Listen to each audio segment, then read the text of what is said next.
approximately 300,000 Canadians in Hong Kong. What makes Hong Kong such an attractive place for so many Canadian professionals out there?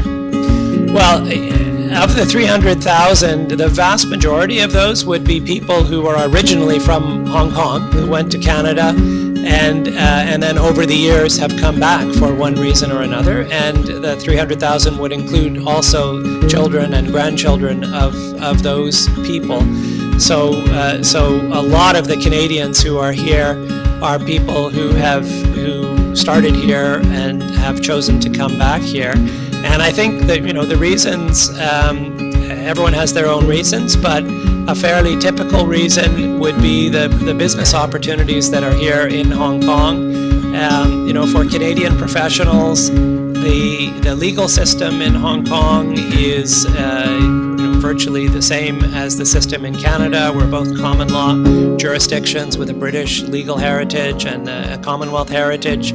So not only in the legal profession, but also for people working in accountancy and finance and banking, in management consulting, the kind of systems, the culture, the norms that they find here in Hong Kong are ones with which they're comfortable as Canadian professionals. So it's a natural place for them to come and work in their professions.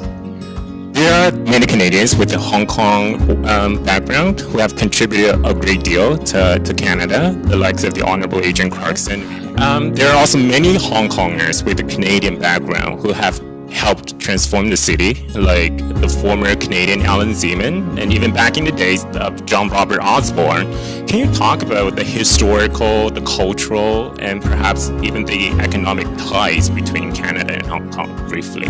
Sure. Well, the people-to-people ties go back to the latter part of the 19th century when we first had people coming from Hong Kong and from neighboring parts of Guangdong into Canada, and those flows of people have continued on and off ever since. The Government of Canada opened its first immigration office in Hong Kong in 1923, and we've had a presence here since then.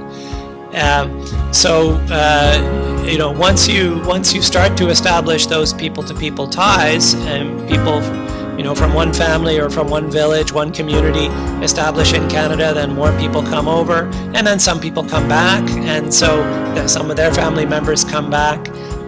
So it's been, I would say, an organic development of people moving back and forth across the Pacific between Hong Kong and Canada. And then there have been other developments over the years. So Canadian soldiers made a huge sacrifice in the defense of Hong Kong.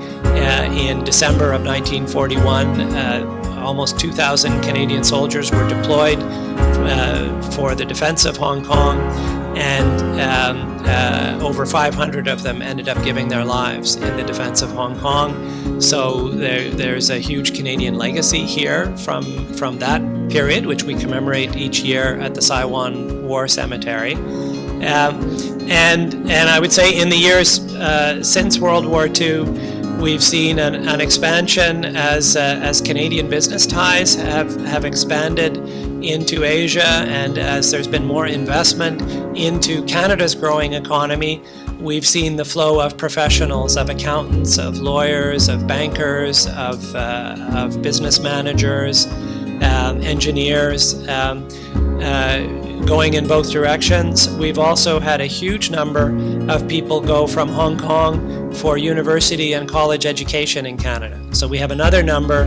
We estimate about 175,000 people in Hong Kong who are graduates of Canadian education. So in that case, I would say, or that aspect of our people-to-people ties, the attraction of an excellent, highly developed, comprehensive higher education system in Canada for people from Hong Kong over the years has resulted in many people who didn't have ties to Canada choosing to go to Canadian universities, getting degrees there, and then coming back to Hong Kong, but they maintain an affiliation with Canada.